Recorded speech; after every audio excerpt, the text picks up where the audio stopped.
Si esta historia te interesó, no olvides suscribirte a nuestro canal y dinos desde qué ciudad nos estás viendo. Continuamos. El vuelo aterrizó en el Aeropuerto Internacional de la Ciudad de México poco después de las 7 de la noche.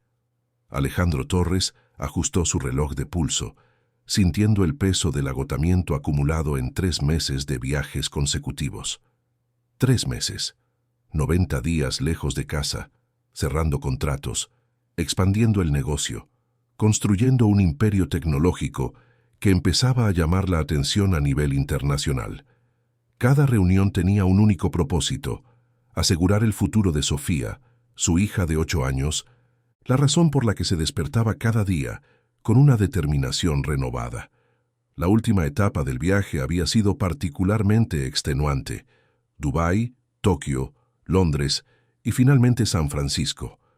Había dormido en hoteles de lujo, comido en restaurantes con estrellas Michelin, cerrado negocios millonarios que colocarían a su empresa de tecnología, Torres Solutions, entre las más prometedoras de América Latina.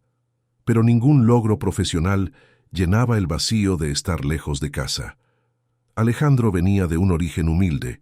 Creció en Iztapalapa, hijo de un mecánico y una costurera. Estudió en escuela pública y consiguió una beca completa en una universidad privada. Se graduó en Ingeniería en Sistemas Computacionales y fundó su propia empresa a los 25 años. Torres Solutions comenzó en una cochera rentada con 3 computadoras usadas. Fue a los 32 años cuando conoció a Mariana, su primera esposa, una periodista especializada en innovación. Se casaron rápidamente y Sofía nació un año después. Fueron los 3 años más felices de la vida de Alejandro. Entonces vino el accidente en la autopista México-Querétaro. Mariana murió al instante. Sofía, con apenas 4 años, salió ilesa físicamente, pero cargaría para siempre el recuerdo de aquel día. Los 2 años siguientes fueron los más difíciles. Alejandro se refugió en el trabajo, pero siempre volvía a casa a tiempo para acostar a Sofía. Contrató a Beatriz, una nana con mucha experiencia, y a doña Irene para que se encargara de la casa. Sofía empezó a sonreír de nuevo, a ser una niña otra vez. Fue en ese contexto que Verónica entró en sus vidas. Mientras el chofer particular lo conducía por las ajetreadas calles de la Ciudad de México, Alejandro sentía una mezcla de ansiedad y felicidad. Le había llamado a Verónica, su esposa, en cuanto el avión aterrizó, pero la llamada se fue directo al buzón de voz. Intentó de nuevo, nada. Probablemente estaba ocupada, pensó, desechando cualquier preocupación. Verónica siempre había sido independiente, organizada, capaz de administrar la casa con una eficiencia impresionante. Fue precisamente esa competencia lo que lo había tranquilizado durante sus largas ausencias. Había conocido a Verónica Santana 2 años antes, en un evento de beneficencia en el Museo Nacional de Antropología. Apareció elegante, con un vestido azul marino y el cabello negro perfectamente peinado. Se presentaron durante el cóctel y Alejandro quedó impresionado con su inteligencia y su porte refinado.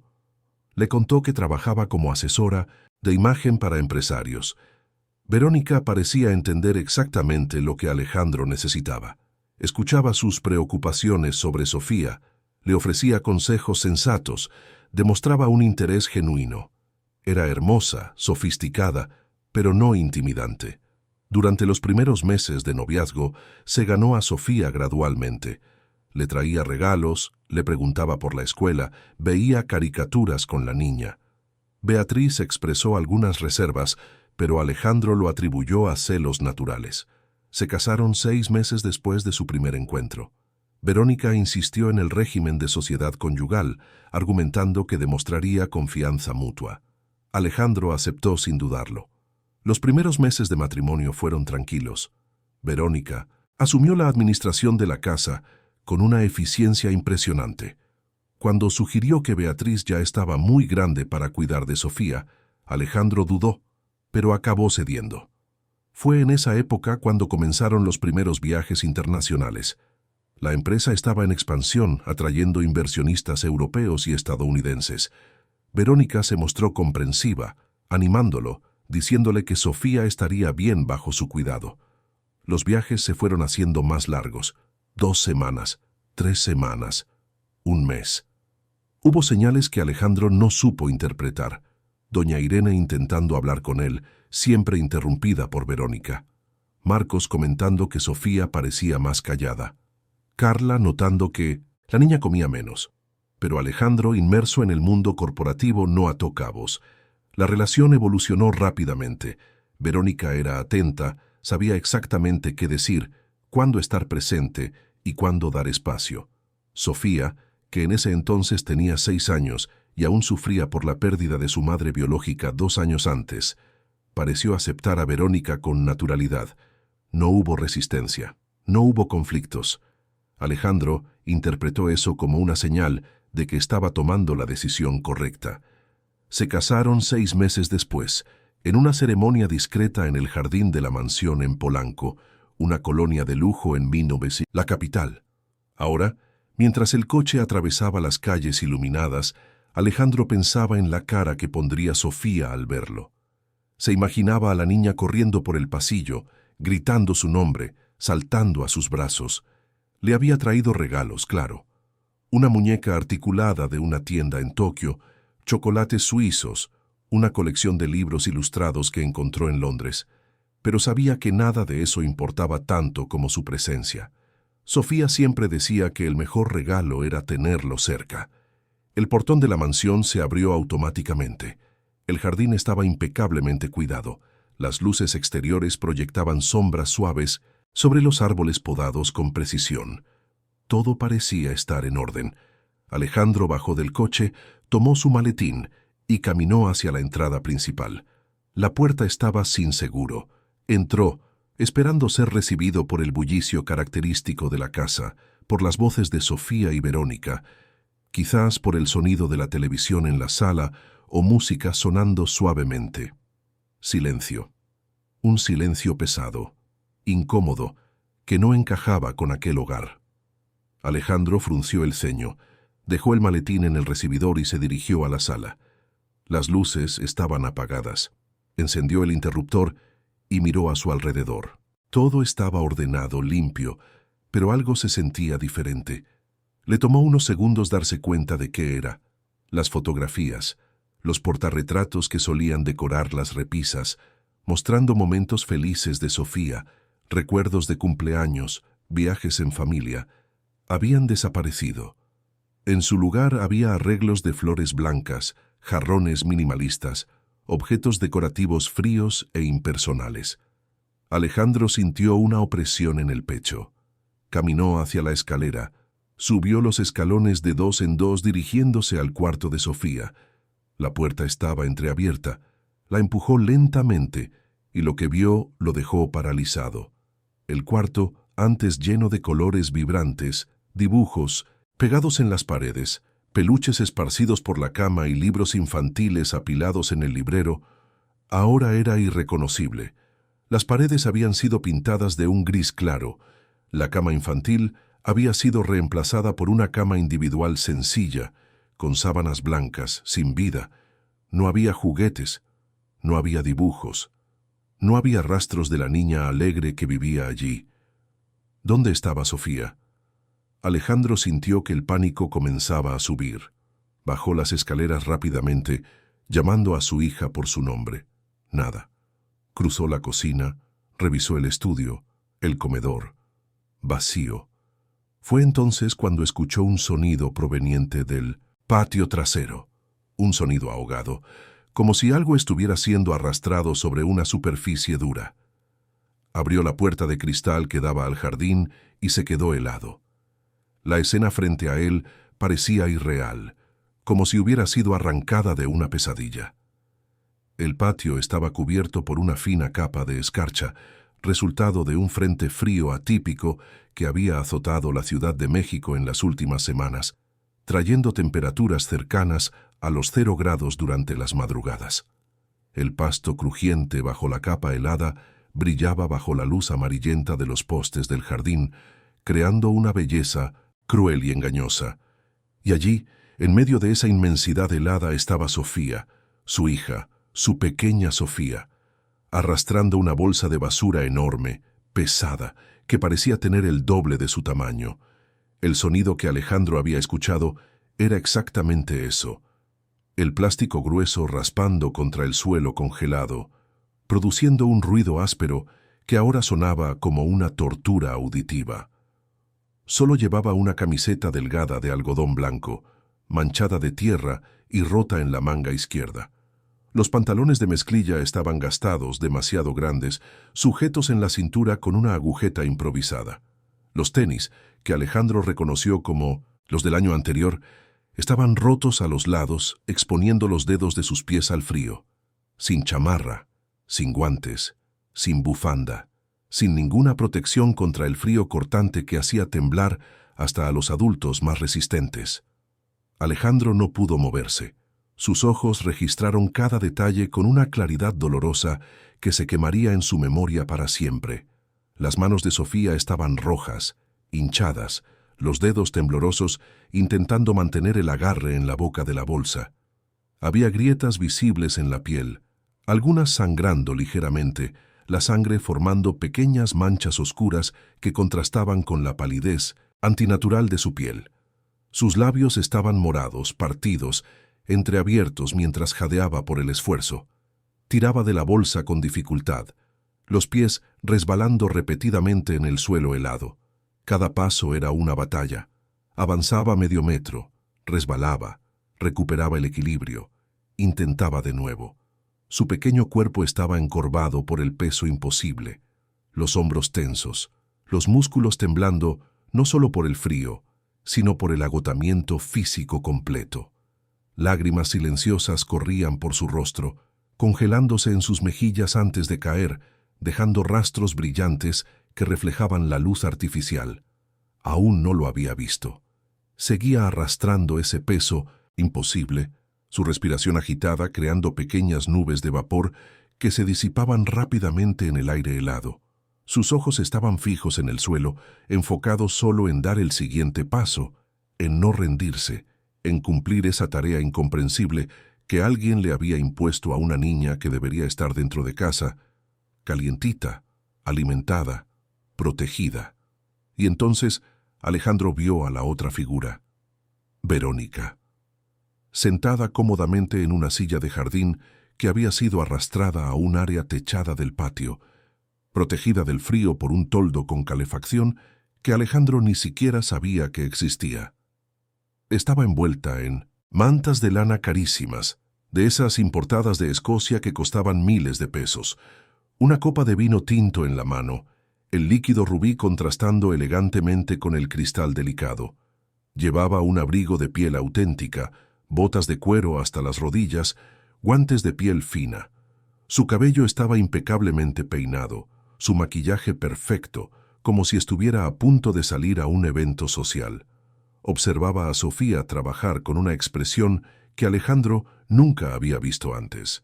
No había preocupación allí, no había empatía, no había el más mínimo rastro de humanidad, solo una sonrisa fría, ligeramente curvada, en las comisuras de los labios, casi satisfecha, como si estuviera viendo un espectáculo privado montado especialmente para su entretenimiento. De vez en cuando, tomaba un sorbo de vino, saboreándolo lentamente, sin quitarle los ojos de encima a la niña. Al lado de Verónica, sobre una mesita de hierro forjado, Alejandro vio un cronómetro digital. Los números rojo sangre marcaban el tiempo con una precisión cruel. La estaba cronometrando, midiendo cuánto tiempo le tomaría a Sofía completar esa tarea imposible, transformando el sufrimiento de una niña en una métrica fría y cuantificable. Algo dentro de Alejandro se quebró. No fue un proceso gradual. Fue instantáneo, visceral, como si una presa se hubiera reventado de golpe. Corrió.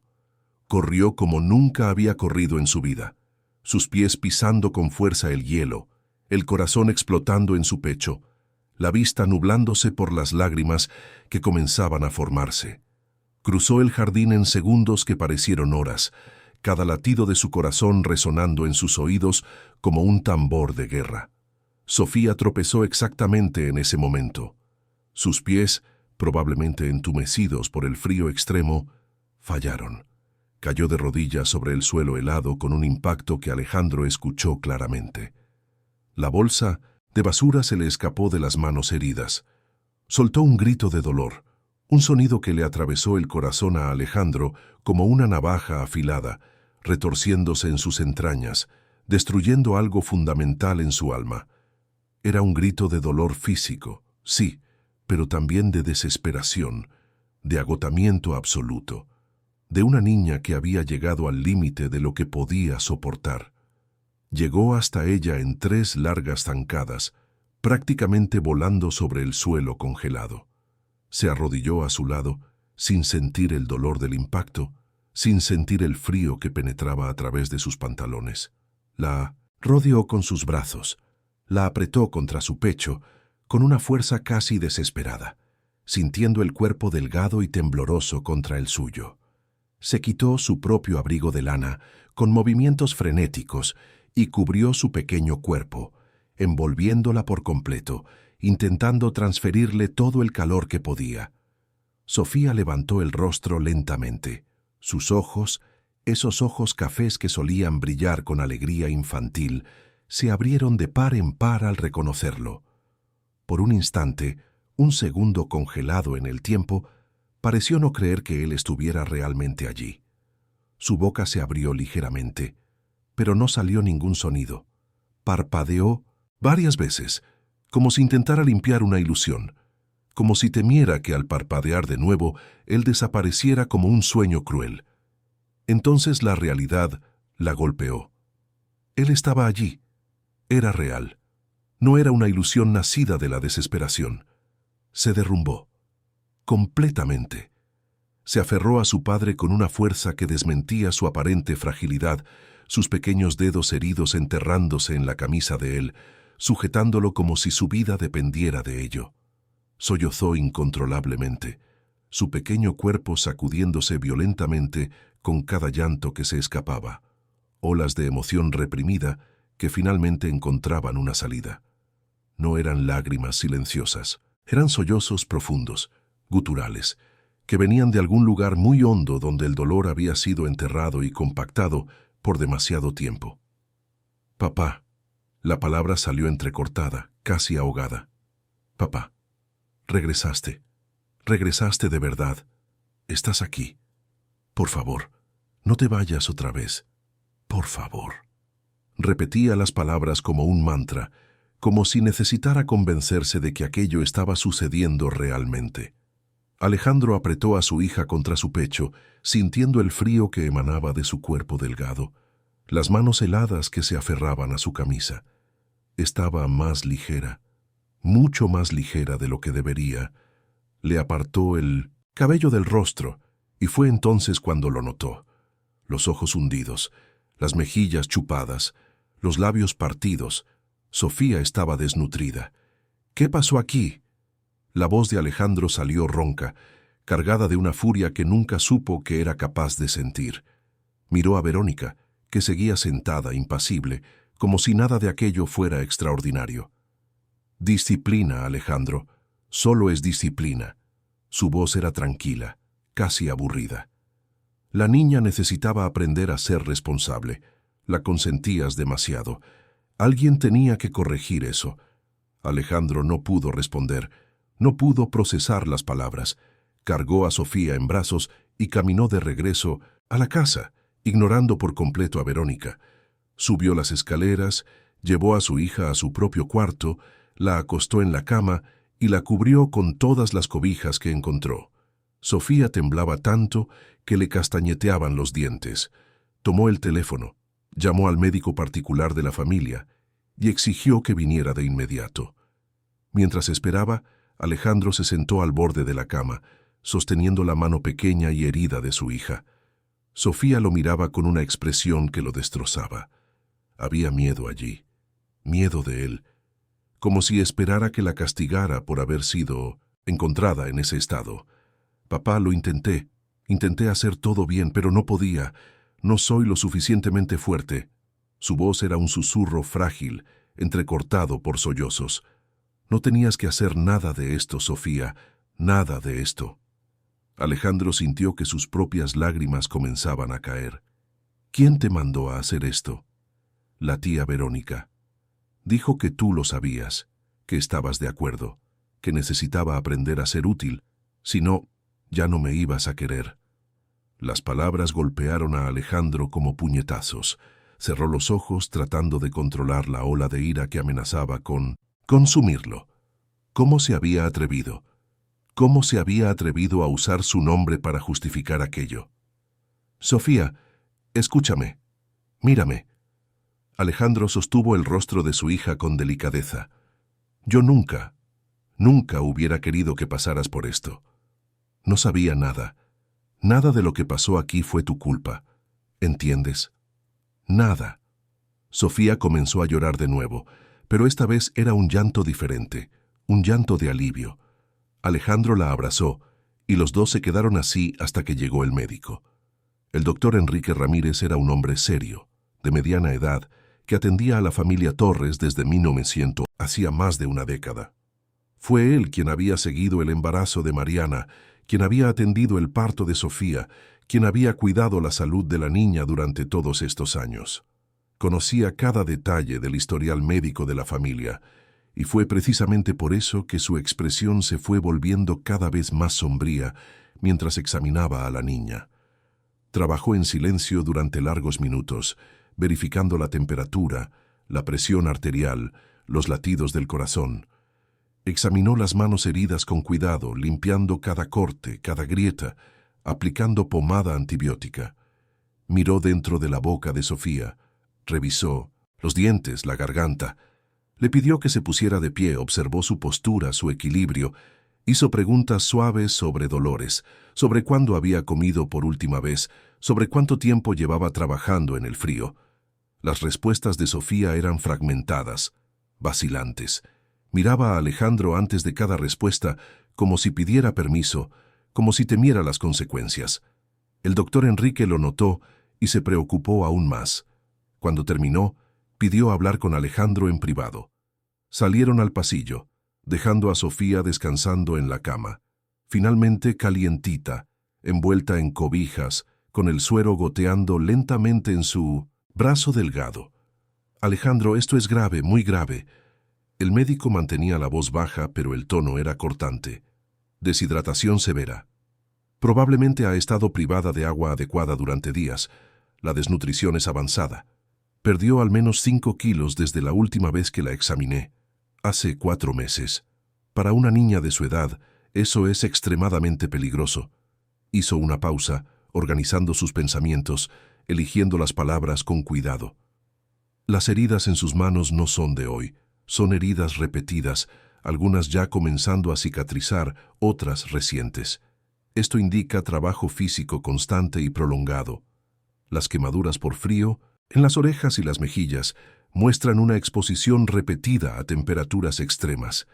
La hipotermia que encontré es moderada, pero si se hubiera quedado media hora más en ese frío, podríamos estar hablando de algo mucho más serio. Daños permanentes. O peor. Alejandro sentía que las náuseas crecían. 5 kilos. Sofía ya era delgada por naturaleza. Perder 5 kilos significaba que literalmente la estaban matando de hambre. Y hay más. El doctor Enrique dudó, como si decidiera si debía continuar. Encontré signos de estrés psicológico intenso. Está en un estado de hipervigilancia constante. ¿Notas cómo te mira antes de responder cualquier cosa? Ese es el comportamiento de un niño que vive bajo amenaza constante. Está condicionada a tener miedo de las consecuencias de cada palabra, de cada acción. El médico le puso la mano en el hombro a Alejandro, su mirada seria y profunda. Alejandro, esto no fue accidental. Esta niña ha sido sometida a maltrato deliberado, sistemático, calculado. No es negligencia, es abuso intencional. Como médico, estoy obligado por ley a reportar esto a las autoridades competentes. El DIF tiene que ser notificado, y dependiendo de lo que investiguen, puede haber consecuencias penales para quien hizo esto. Lo sé, doctor. Alejandro sintió que las palabras salían pesadas, cargadas de culpa. Y voy a encargarme de eso, Pero primero necesito entender exactamente qué pasó aquí. Necesito tener toda la información antes de dar el siguiente paso. Comprendo, pero no te tardes. Cada día que pasa es un día en que Sofía sigue en riesgo. Voy a medicarla, a dejarte indicaciones de cuidados. Necesita alimentarse gradualmente. Su estómago no va a tolerar grandes cantidades de comida de golpe.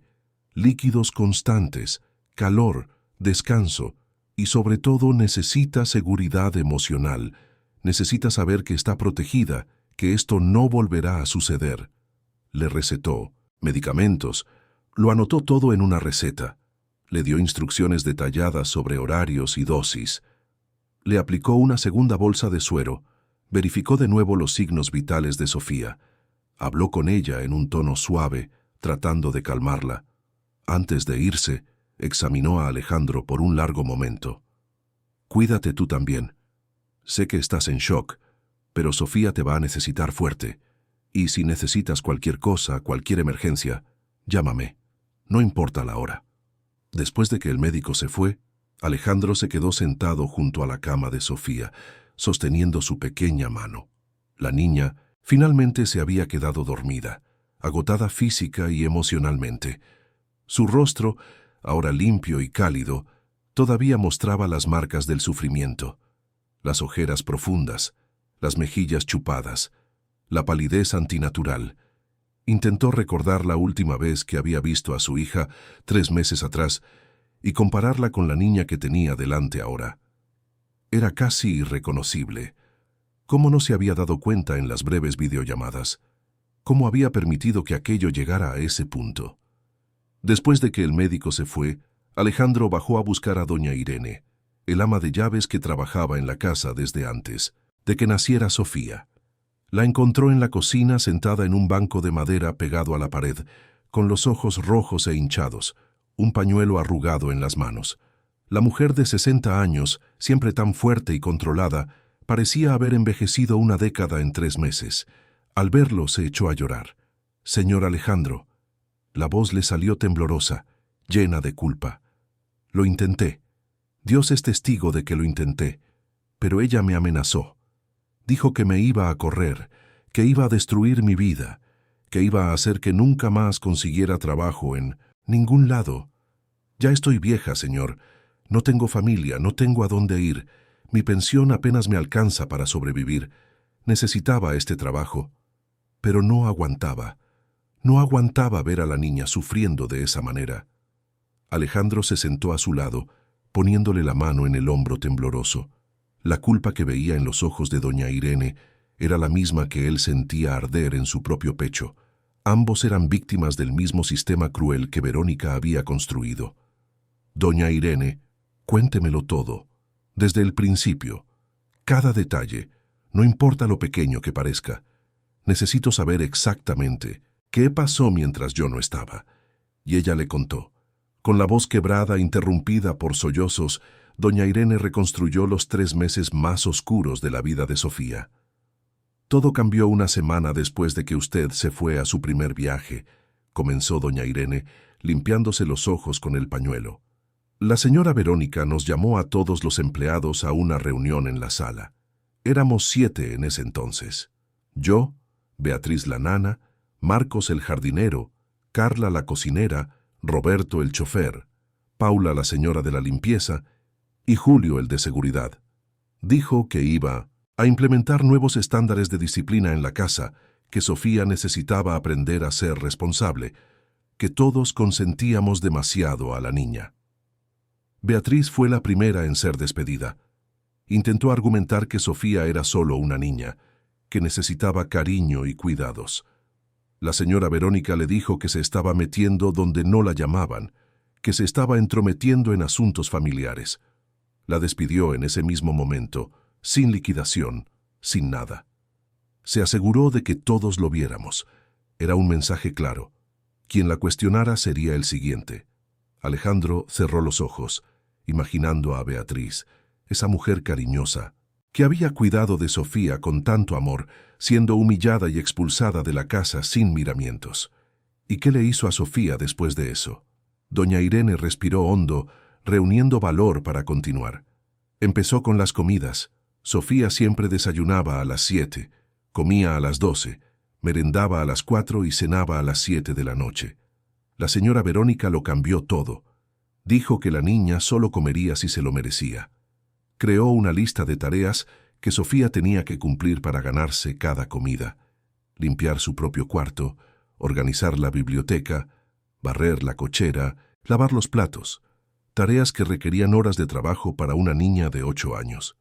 Y si no lograba terminar, entonces no comía. Las lágrimas volvieron a correr por el rostro de doña Irene. Hubo días, señor Alejandro, hubo días en que esa niña se quedó todo el día sin comer porque no pudo terminar todo. Intenté darle comida a escondidas. Una vez lo logré. Le di un sándwich cuando la señora Verónica salió, pero se dio cuenta. No sé cómo, pero se dio cuenta. Me quitó el plato de la mano y lo tiró a la basura frente a Sofía. Dijo que la próxima vez que lo hiciera, llamaría a la policía y me acusaría de robo. La situación empeoró cuando Carla, la cocinera, fue despedida. Le daba lástima a Sofía y siempre preparaba porciones un poco más grandes, esperando que sobrara algo que la niña pudiera comer después. Verónica se dio cuenta y la despidió de inmediato. Contrató a una nueva cocinera que seguía sus órdenes al pie de la letra, preparando porciones exactas, nada más de lo necesario.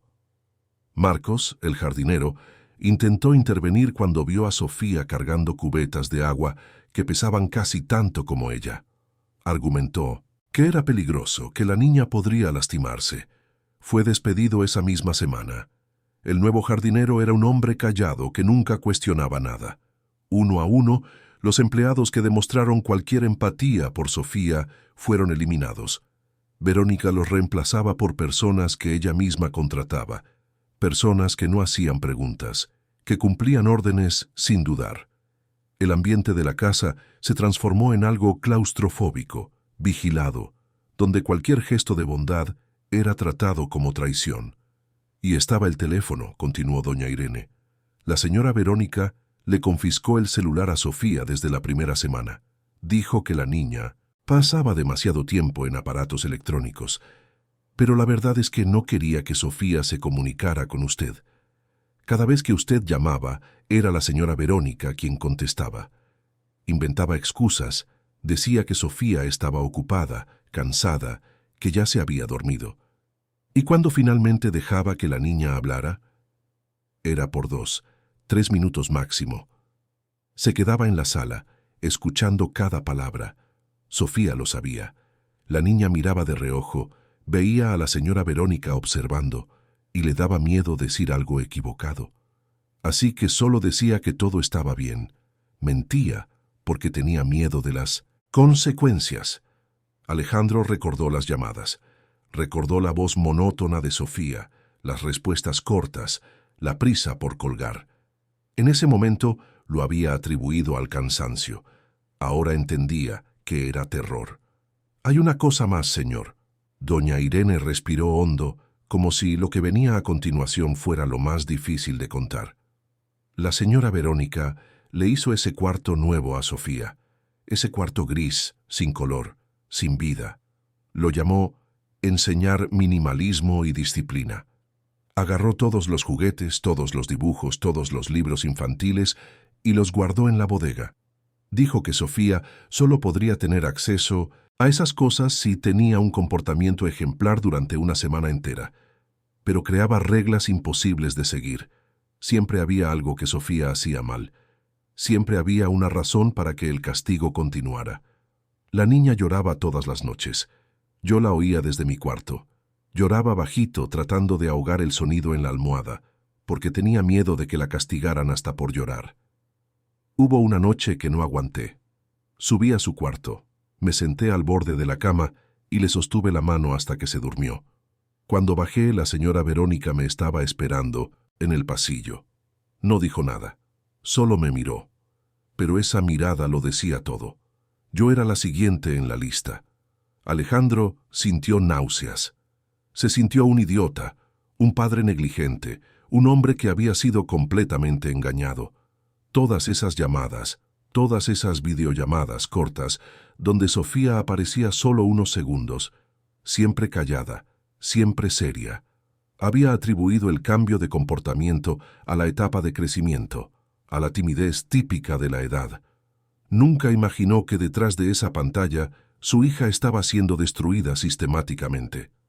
¿Dónde está ella ahora?, preguntó Alejandro refiriéndose a Verónica. En el estudio, señor. Al teléfono. Últimamente siempre está al teléfono. Alejandro se levantó con la mandíbula tensa. Caminó hacia el estudio en la planta baja y abrió la puerta sin tocar.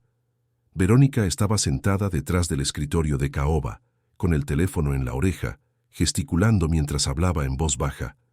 Al verlo terminó la llamada rápidamente. «Alejandro, qué bueno que regresaste. Espero que tu viaje haya sido productivo». Habló como si nada hubiera pasado, como si él no acabara de encontrar a su propia hija siendo torturada en el patio. «¿Qué le hiciste a Sofía?». Verónica suspiró, como si la pregunta fuera tediosa.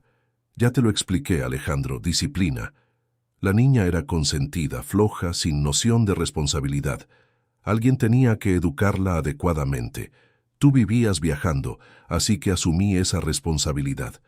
La estabas matando de hambre. La pusiste a trabajar en el frío sin protección. Tiene 8 años, Verónica. 8 años. Y necesita aprender desde pequeña. El mundo real no es amable, Alejandro. Pensé que tú, como empresario, lo entenderías. Sal de mi casa. Ahora. Verónica se levantó lentamente, alisando la falda de su vestido caro. Su expresión cambió. La sonrisa desapareció, reemplazada por algo más sombrío. ¿Tu casa? ¿Se te olvida que nos casamos por sociedad conyugal? La mitad de esto es mío, Alejandro, y si intentas echarme, te aseguro que te vas a arrepentir. Las amenazas no funcionan conmigo. No son amenazas, son hechos. Tomó una carpeta del escritorio y se la entregó a Alejandro. Estos documentos muestran transferencias significativas de tus cuentas, con tu firma, con tus autorizaciones. Si intentas algo en mi contra, voy a alegar que estás mentalmente inestable, que estás teniendo alucinaciones, que estás inventando historias sobre mí para justificar un divorcio que perjudicaría tu imagen pública. Alejandro abrió la carpeta. Se le heló la sangre. Eran documentos financieros, transferencias de millones de pesos a cuentas que no reconocía, y su firma estaba allí, perfecta, idéntica, falsificada con maestría. Nunca me amaste, ¿verdad? Nunca sentiste nada por Sofía. El amor es una ilusión conveniente, Alejandro. Vine aquí con un objetivo, y estoy muy cerca de alcanzarlo. Puedes facilitar las cosas cooperando, o puedes dificultarlas y perderlo todo, incluyendo a Sofía. Eso es imposible. Ningún juez te daría la custodia después de lo que hiciste. Verónica sonrió. ¿Qué pruebas tienes, doña Irene? ¿Una empleada leal a ti que diría cualquier cosa que le ordenaras? ¿Sofía? ¿Una niña? Traumatizada, fácilmente influenciable, que podría estar repitiendo lo que su padre le dijo que dijera. Mientras tanto, yo tengo documentos que demuestran que eres mentalmente inestable. Tengo testigos que lo van a confirmar. Y tengo abogados muy, muy buenos. Alejandro sintió que el suelo desaparecía bajo sus pies. Lo había planeado todo, cada detalle, cada movimiento. Mientras él estaba al otro lado del mundo, creyendo que construía un futuro mejor para su hija, Verónica estaba construyendo una trampa perfecta. «No te vas a salir con la tuya». Verónica caminó hacia la puerta, deteniéndose a su lado. «Ya me salí, Alejandro, ya me salí». Salió del estudio, dejándolo solo con los documentos falsos en las manos. Alejandro pasó la noche junto a Sofía, que finalmente dormía, agotada y medicada. Miraba el rostro de su hija, las marcas de sufrimiento que nunca deberían haber estado allí, y se hizo una promesa silenciosa. No importaba lo que costara, no importaba cuánto tiempo llevara, iba a proteger a su hija, iba a desenmascarar a Verónica, iba a recuperar todo lo que le habían robado, y se aseguraría de que nada así volviera a suceder jamás. Pero mientras observaba las sombras moverse por la ventana, Alejandro sabía que la batalla apenas comenzaba, y que Verónica tenía razón en una cosa: estaba muy preparada, muy por delante de él, y eso significaba que cada paso tendría que ser calculado con una perfección absoluta. Afuera, el frío de la noche capitalina se intensificaba. Dentro de la casa otro tipo de frío comenzaba a instalarse, el frío de la guerra silenciosa que estaba a punto de estallar. La madrugada llegó con un silencio pesado que presagiaba tormentas. Alejandro no había podido dormir. Pasó la noche sentado en un sillón junto a la cama de Sofía, observando la respiración irregular de su hija. Cada suspiro un recordatorio doloroso de lo que había soportado. Cada hora le tomaba la temperatura, ajustaba las cobijas, se aseguraba de que estuviera cómoda. Era todo lo que podía hacer en ese momento. Todo lo que debería haber hecho en los últimos 3 meses. La culpa era un peso físico sobre sus hombros. Cada vez que miraba las manos vendadas de Sofía, cada vez que notaba cómo se estremecía incluso dormida, Alejandro sentía que ese peso aumentaba. Como padre, su función más fundamental era proteger. Y había fallado, no por falta de amor, no por falta de intención, sino por una confianza mal depositada, por creer en una mentira tan bien construida que parecía verdad. Pensó en Mariana. Se imaginó lo que diría si estuviera allí, si pudiera ver en qué se había convertido su vida. Mariana siempre había sido intuitiva, perspicaz.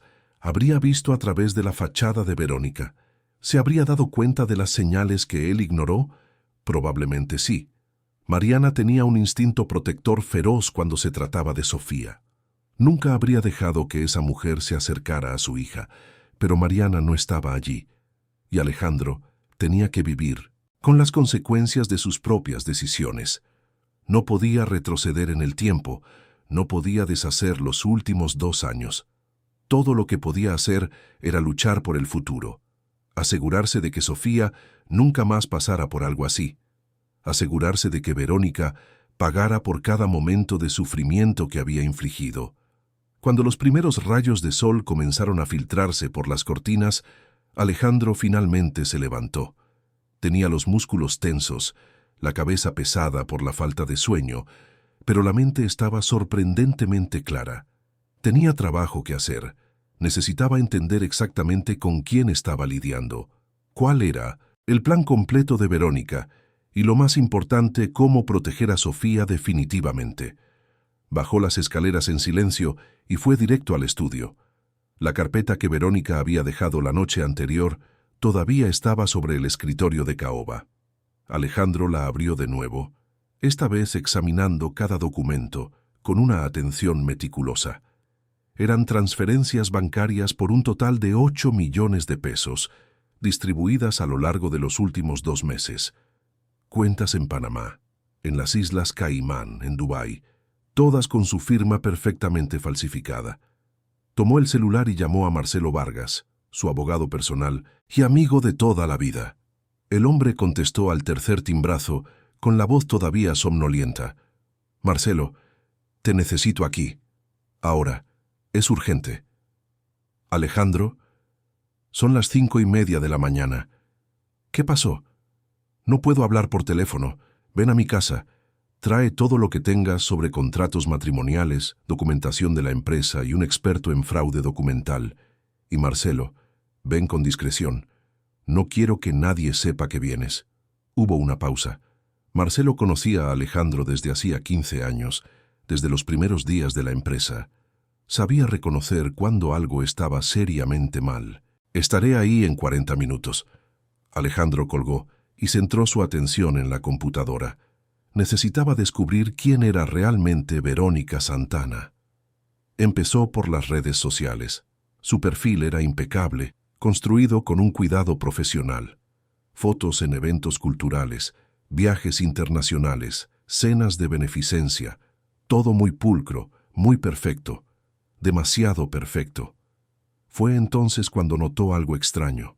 Todas las fotos tenían menos de 3 años.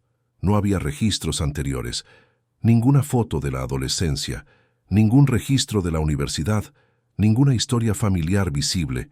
Era como si Verónica Santana simplemente se hubiera materializado en el mundo 3 años atrás, completamente formada, sin pasado. Alejandro amplió la búsqueda.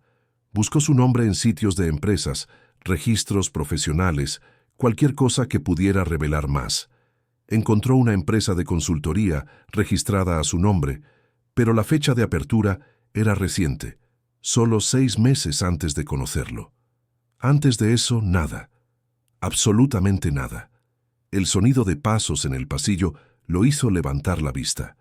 Verónica estaba en la puerta, impecablemente vestida a pesar de la hora, sosteniendo una taza de café. La sonrisa en sus labios no llegaba a sus ojos fríos. Despertaste temprano, Alejandro. ¿No pudiste dormir pensando en nuestra conversación de ayer? ¿Quién eres realmente, Verónica?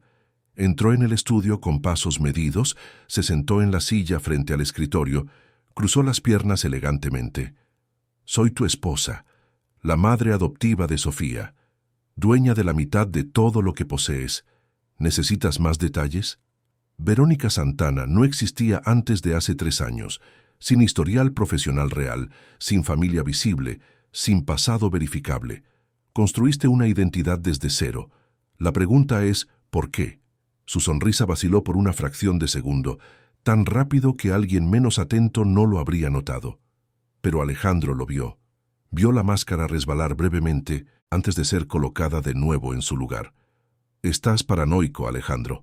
El estrés de los viajes, el shock de ayer, te está haciendo imaginar conspiraciones donde no existen. 8 millones de pesos fueron transferidos de mis cuentas en los últimos 2 meses, con firmas falsificadas. Eso no es paranoia, Verónica, es un delito. Se levantó lentamente, colocando la taza sobre la mesa con un cuidado deliberado. Probar que las firmas son falsas será difícil. Probar que yo las falsifiqué será imposible. Mientras tanto, yo tengo documentos que demuestran que estás mentalmente inestable.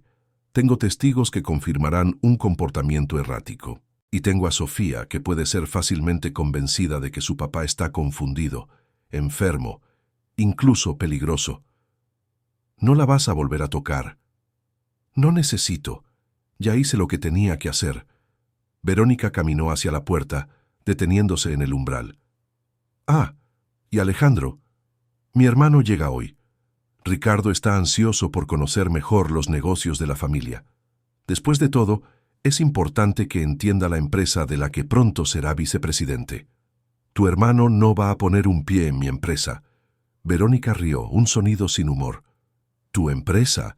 Querrás decir nuestra empresa. Y descubrirás que Ricardo ya tiene acceso a muchas cosas. Documentos firmados por ti, autorizando su entrada en el Consejo de Administración. Debió ser ese día que firmaste tantos papeles antes de viajar. ¿Recuerdas? Tenías tanta prisa. Alejandro sintió que se le helaba la sangre. Tenía razón. Antes del último viaje, había firmado decenas de documentos que su secretario le había traído. Contratos, autorizaciones, poderes. Iba tarde para el vuelo. Firmó todo rápidamente, confiando en que todo estaba en orden. Fue en ese momento que ella insertó los documentos fraudulentos. Verónica salió del estudio, dejando a Alejandro solo con la magnitud de lo que estaba enfrentando. No había actuado por impulso. Cada movimiento había sido calculado, cada documento preparado con antelación. Llevaba jugando este juego mucho más tiempo de lo que él había imaginado. 40 minutos después, Marcelo Vargas llegó acompañado de una mujer de unos 40 años, de cabello corto castaño, lentes de armazón fino, que cargaba un maletín de cuero desgastado que evidenciaba años de uso profesional. Vestía un traje sastre azul marino, discreto pero elegante, y había una determinación en sus ojos que inmediatamente transmitió confianza. Alejandro, ella es la licenciada Juliana Morales, especialista en fraude documental y derecho familiar. Trabaja con algunos de los casos más complejos de la Ciudad de México. Ha resuelto situaciones que parecían imposibles. Juliana le extendió la mano, el apretón firme y profesional. Señor Torres, Marcelo me contó algunas cosas en el camino, pero necesito escucharlo todo directamente de usted. Cada detalle importa. Cosas que pueden parecer insignificantes, a menudo son la pieza que faltaba para armar el rompecabezas completo. Los tres se instalaron en el estudio. Alejandro cerró la puerta con cuidado y por primera vez desde que todo comenzó, contó la historia completa a alguien además de doña Irene. Empezó por el principio, por el evento en el Museo de Antropología donde conoció a Verónica, por el noviazgo relámpago, por la boda. Describió cómo ella gradualmente fue tomando el control de la casa, reemplazando empleados, aislando a Sofía. Habló sobre los viajes cada vez más largos, las llamadas monitoreadas, las señales que había ignorado. Cuando llegó a la parte de encontrar a Sofía en el patio, su voz se quebró. Tuvo que hacer una pausa, respirar hondo, reunir fuerzas para continuar. Juliana esperó pacientemente sin presionarlo, dándole el tiempo necesario. Alejandro mostró los documentos falsos, relató las amenazas de Verónica, describió el sistema cruel de castigos y recompensas que se había implementado. Contó sobre la conversación con doña Irene, sobre cómo los empleados fueron sistemáticamente eliminados. Mencionó el examen del doctor Enrique, las heridas documentadas, la desnutrición severa. Juliana escuchaba en silencio absoluto, tomando notas rápidas en una tablet con un lápiz óptico.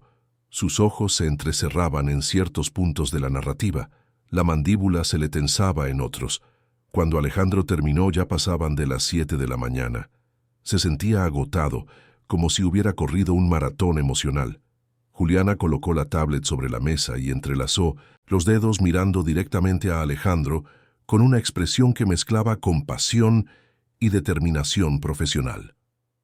Señor Torres, lo que usted describe es un fraude extremadamente sofisticado. No es la primera vez que lo veo. Existen grupos, verdaderas organizaciones criminales, que se especializan en identificar a hombres ricos, generalmente viudos o divorciados con hijos, y aplican esquemas a largo plazo.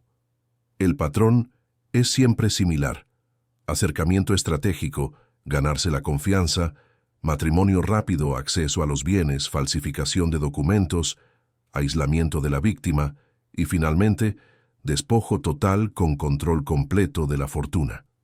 Hizo una pausa, dejando que la información se asentara. Generalmente trabajan en parejas o grupos pequeños. La mujer es el señuelo y quien ejecuta el matrimonio. El socio, frecuentemente presentado como hermano o pariente cercano, ayuda en la parte financiera y corporativa. Estudian a la víctima durante meses antes del acercamiento inicial. Conocen sus gustos, sus hábitos, sus vulnerabilidades. Cuando finalmente se presentan, parecen la persona perfecta porque literalmente moldearon su personalidad para eso. Pero, ¿cómo logran falsificar documentos tan bien?, preguntó Marcelo. Las firmas son perfectas. Llevo años viendo la firma de Alejandro y no podría distinguir las falsas de las verdaderas. Juliana abrió su maletín y sacó algunos documentos de casos anteriores. Tienen acceso a especialistas, peritos en grafoscopía corruptos, falsificadores profesionales. Recolectan muestras de las firmas reales a lo largo del tiempo. Cada documento que Alejandro firmó frente a Verónica fue potencialmente fotografiado, estudiado, reproducido. Con tecnología moderna y suficiente práctica, es posible crear falsificaciones casi indistinguibles del original. Pasó los dedos por los documentos sobre la mesa. Lo que hace este caso particularmente grave es el elemento del abuso infantil. La mayoría de estos fraudes se enfocan solo en el aspecto financiero, pero usar a una niña como instrumento de control y tortura psicológica eleva esto a otro nivel completamente. Es psicopatía pura. Alejandro sintió náuseas. Había sido una víctima perfecta. Viudo, vulnerable, con una hija pequeña, desesperado por reconstruir una familia. ¿Qué puedo hacer? Juliana abrió el maletín y sacó algunos documentos. Primero necesitamos verificar estas firmas. Tengo contactos con peritos que pueden hacer análisis forenses. Segundo, necesitamos investigar la verdadera identidad de Verónica Santana. Tercero, y lo más importante, necesitamos proteger a Sofía. Si Verónica tiene cómo probar que usted está mentalmente inestable, podría conseguir una orden judicial de alejamiento temporal. Marcelo intervino con expresión grave. Alejandro, tienes que entender la situación. Legal. Están casados por sociedad conyugal. Eso significa que legalmente ella tiene derecho a la mitad de todo. Incluso si probamos que las firmas son falsas, el proceso será largo, y durante ese proceso puede usar a la niña como moneda de cambio. Entonces me llevo a Sofía y me voy del país. Eso sería secuestro internacional, Alejandro. Lo perderías todo, incluyendo cualquier oportunidad de revertir la situación legalmente. Juliana puso la mano sobre la mesa, llamando la atención de ambos. Hay otra opción, una más arriesgada, pero que puede funcionar. Necesitamos reunir evidencia sólida del abuso contra Sofía. Necesitamos demostrar que Verónica representa un peligro real e inmediato para la niña. Con eso, podemos conseguir una medida de protección de urgencia, alejándola de la casa y de Sofía. Simultáneamente, iniciamos la investigación penal sobre los fraudes financieros. ¿Y si ella usa los documentos que tiene en mi contra antes de que logremos hacer eso? Por eso necesitamos actuar rápido. Hoy mismo, voy a traer un equipo médico independiente para examinar a Sofía de nuevo, documentarlo todo. Voy a llamar a trabajadoras sociales, voy a tomarle la declaración a doña Irene y a cualquier otro empleado que haya sido testigo de los abusos. Voy a fotografiar el cuarto modificado, a recolectar evidencia física. En 48 horas tendremos un expediente completo. ¿Y qué hay de su hermano?, preguntó Alejandro. Verónica dijo que llega hoy, que ya tiene acceso a la empresa. Marcelo y Juliana intercambiaron miradas preocupadas. Necesitamos verificar eso de inmediato. Marcelo tomó el teléfono. Voy a llamar al departamento jurídico de la empresa a pedir que revisen todos los documentos de los últimos 6 meses. Si realmente tiene acceso al consejo, esto es grave. Mientras Marcelo hacía las llamadas, Juliana continuó elaborando el plan de acción. Necesitaban velocidad y precisión, un movimiento en falso, y Verónica podría desaparecer con millones, o peor, lograr alejar a Alejandro de Sofía permanentemente. Alrededor de las 8 de la mañana, Sofía despertó. Alejandro subió corriendo y la encontró sentada en la cama, con los ojos todavía hinchados, pero un poco más claros que la noche anterior. Lo vio y sonrió tímidamente, una sonrisa frágil que le partió el corazón. «Buenos días, princesa. ¿Cómo te sientes?» «Mejor, papá. Todavía me duele un poco, pero mejor». Alejandro se sentó a su lado tomándole la mano con cuidado. «Sofía, necesito hacerte algunas preguntas. Sé que es difícil, pero es muy importante. ¿Puedes contarme todo lo que pasó mientras yo no estaba? ¿Desde el principio?» Sofía bajó la mirada, sus dedos jugando nerviosamente con el borde de la cobija. «La tía Verónica se va a enojar. Ella no te va a hacer nada. Te lo prometo. Pero necesito saber la verdad. Todo, Sofía. No importa cuánto duela contarlo». Y ella contó. Con la voz baja, entrecortada por pausas y lágrimas, Sofía describió los 3 meses de pesadilla. Empezó con el despido de Beatriz, la persona que la hacía sentir segura. Luego vinieron las reglas. Despertar a las 5 de la mañana. Tender su cama con perfección militar. Limpiar todo el cuarto antes del desayuno. Si algo estaba fuera de lugar, no comía. Las tareas fueron aumentando. Organizar la biblioteca, limpiar los baños, barrer la cochera, lavar los platos, recoger las hojas del jardín. Algunas tareas eran imposibles de completar para una niña de 8 años en el tiempo estipulado, y cuando no las completaba, era castigada, sin comida, aislamiento en su cuarto, trabajo extra en el frío. Hubo un día en particular, relató Sofía con voz temblorosa, en que la temperatura bajó mucho. Estaba helando, lo que es raro en la Ciudad de México. Verónica me mandó afuera sin chamarra a recoger la basura de toda la semana. Estuve horas afuera. Las manos se me pusieron tan frías que ya no sentía los dedos. Cuando por fin terminé y entré, Verónica dijo que me había tardado demasiado, así que no merecía cenar. Alejandro escuchaba con lágrimas corriendo silenciosamente por su rostro. Cada palabra era una puñalada. ¿Cómo había permitido que esto sucediera? ¿Cómo no se había dado cuenta? ¿Y el teléfono?, preguntó Alejandro. ¿Intentaste llamarme? Me quitó mi celular el segundo día. Dijo que pasaba demasiado tiempo en las pantallas, que no era saludable. Pero la verdad es que no quería que hablara contigo. Cuando llamabas, solo me dejaba hablar si le prometía no contar nada. Decía que si contaba algo, te ibas a decepcionar de mí, que me ibas a correr, igual que corriste a la tía Beatriz. Yo nunca haría eso, Sofía, nunca. Alejandro la atrajo hacia un abrazo cuidadoso. Nada de esto es tu culpa. Nada. Tocaron a la puerta. Era Juliana, acompañada de un hombre de bata blanca, de unos 50 años, cabello canoso, lentes redondos y expresión amable. Su lado, una mujer joven con una cámara profesional colgada al cuello y una bolsa llena de equipo. Señor Torres, él es el doctor Pablo Méndez, pediatra especializado en casos de abuso infantil. Trabaja con el Hospital Ángeles y es perito en diversos casos judiciales. Y ella es Cristina Rocha, fotógrafa forense certificada. Va a documentar visualmente todo lo que el doctor encuentre. Alejandro le explicó a Sofía lo que iba a pasar, agachándose junto a la cama para estar a la altura de sus ojos. Princesa, estas personas te van a examinar y a tomar algunas fotos. Sé que parece extraño, pero es importante. Nos va a ayudar a asegurarnos de que estés a salvo. Yo voy a estar aquí todo el tiempo, justo a tu lado. ¿Está bien? Sofía miró al médico y a la fotógrafa con aprensión, pero asintió lentamente. La confianza que depositaba en su padre era absoluta, incluso después de todo. El doctor Pablo se acercó con cuidado, moviéndose despacio, manteniendo la voz suave y tranquilizadora. Hola, Sofía. Puedes llamarme doctor Pablo.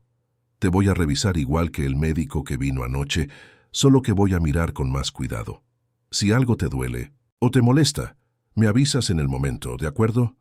Comenzó por lo básico: temperatura, presión arterial, auscultación cardíaca y pulmonar. Luego pasó al examen más detallado. Examinó cada herida en las manos con una lupa y luz especial, midiendo la profundidad, estimando el tiempo de cicatrización. Las grietas eran consistentes con una exposición prolongada al frío extremo combinada con trabajo manual pesado. Algunas tenían signos de infección inicial. Las quemaduras por frío en las orejas y mejillas eran de segundo grado en algunos puntos. El doctor Pablo explicó, mientras tomaba notas, que esas lesiones indicaban una exposición de al menos 3 a 4 horas a temperaturas cercanas a los 0 grados. Para una niña sin protección adecuada, eso rayaba en lo criminal. Cristina fotografiaba todo con precisión profesional. Cada herida era capturada desde múltiples ángulos, con una regla al lado para la escala, bajo diferentes tipos de iluminación. Trabajaba en silencio, pero Alejandro veía la tensión en su rostro. Incluso para alguien acostumbrado a este tipo de trabajo, documentar el sufrimiento infantil nunca se volvía fácil. El examen de peso y estatura reveló datos alarmantes. Sofía había perdido 5 kilos y 2 centímetros desde su último chequeo 4 meses atrás. 2 centímetros. Los niños no se encogen.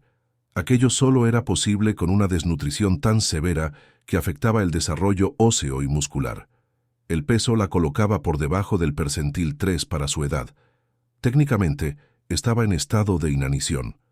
El doctor Pablo pidió ver la boca de Sofía de nuevo. Examinó los dientes, notando signos de deficiencia de calcio. La encía estaba pálida, indicando una posible anemia. Le pidió que se pusiera de pie y observó su postura.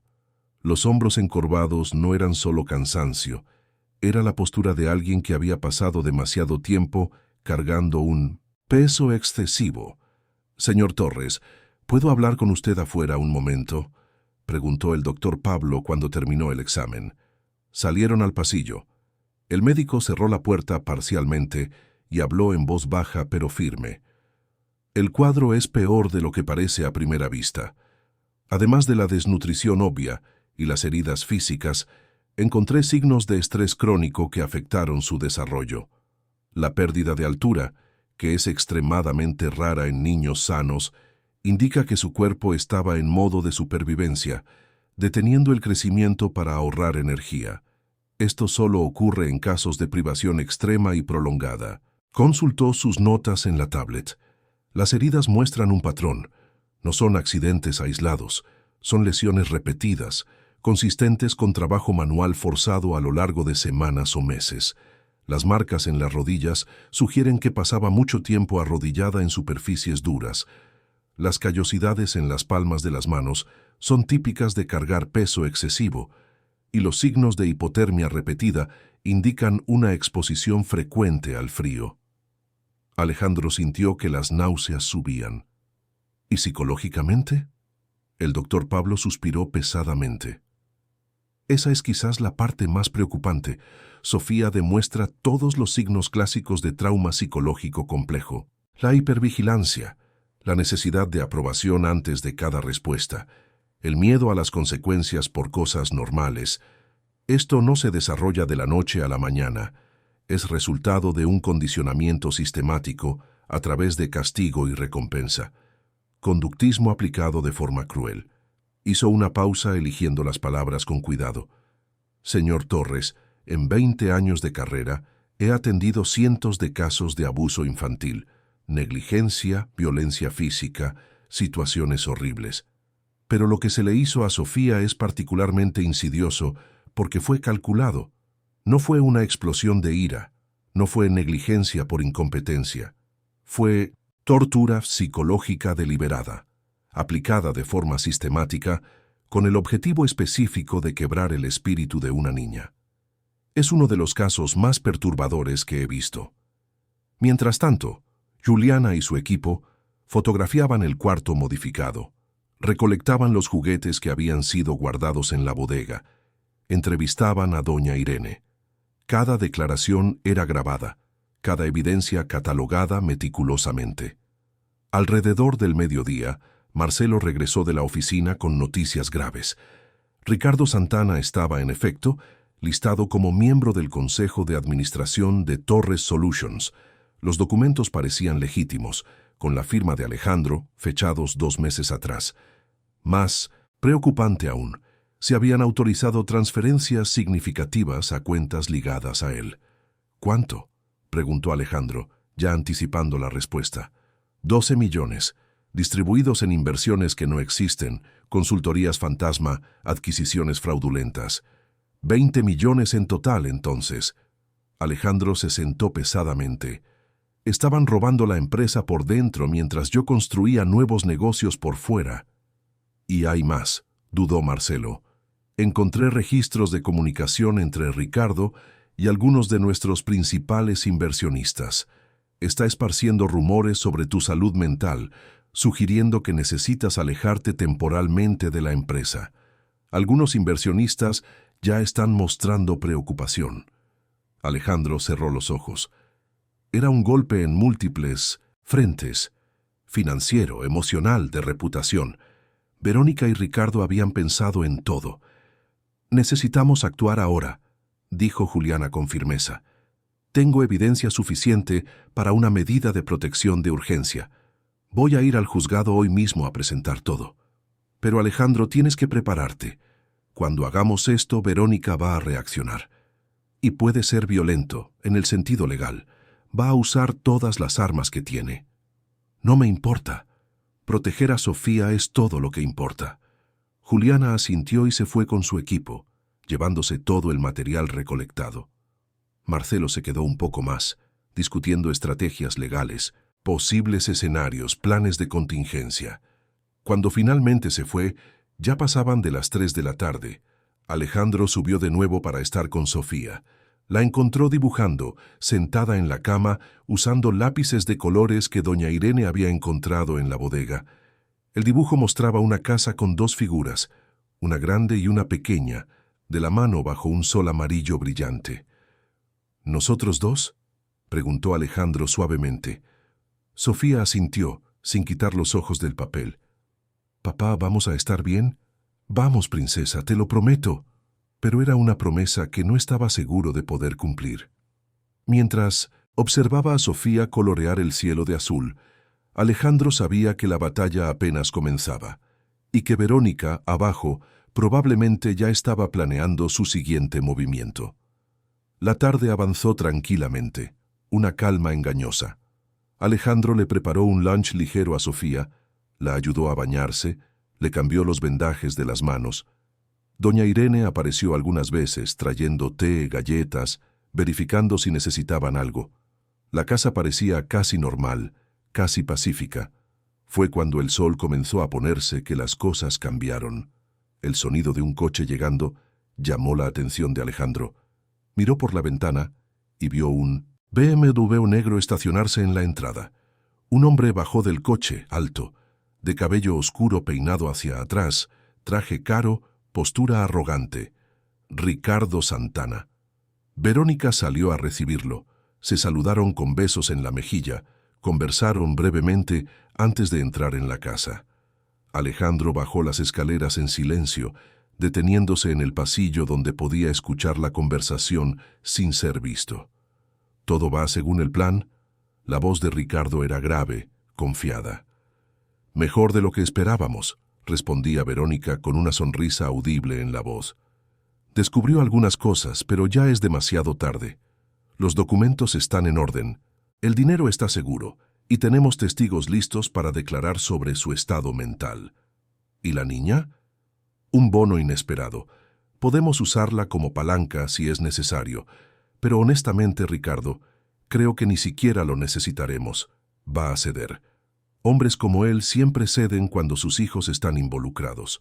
Alejandro sintió la ira hirviendo en sus venas. Hablaban de Sofía como si fuera un objeto, una herramienta de negociación. ¿Cuánto tiempo hasta que tengamos el control total de la empresa?, preguntó Ricardo. Un mes, quizás menos. Ya esparcí los rumores correctos, planté las dudas necesarias. El Consejo va a pedir su renuncia voluntaria. Y cuando eso suceda, tú asumes como director general interino. ¿Y después? Después vendemos todo. Fragmentamos la empresa, vendemos los activos, transferimos el dinero y desaparecemos. 50 millones, Ricardo. Quizás más. Todo limpio, todo legal, con documentos firmados por el propio Alejandro Torres. Se rieron. Un sonido frío, calculado, sin ningún rastro de humanidad. Alejandro regresó en silencio al cuarto de Sofía. Necesitaba pensar, necesitaba planear. Juliana dijo que presentaría los documentos hoy, pero el proceso legal llevaría tiempo. Tiempo que quizás no tenía. Verónica y Ricardo estaban moviendo piezas rápidamente, y con cada hora que pasaba, él perdía más terreno. Esa noche, después de asegurarse de que Sofía dormía profundamente, Alejandro hizo algo que nunca imaginó que haría. Comenzó a planear una huida. No como un criminal, no como un secuestrador, sino como un padre desesperado protegiendo a su hija de la única manera que veía posible. Tenía una propiedad en el interior de Morelos, una hacienda que había comprado años atrás a nombre de un fideicomiso que Verónica no conocía.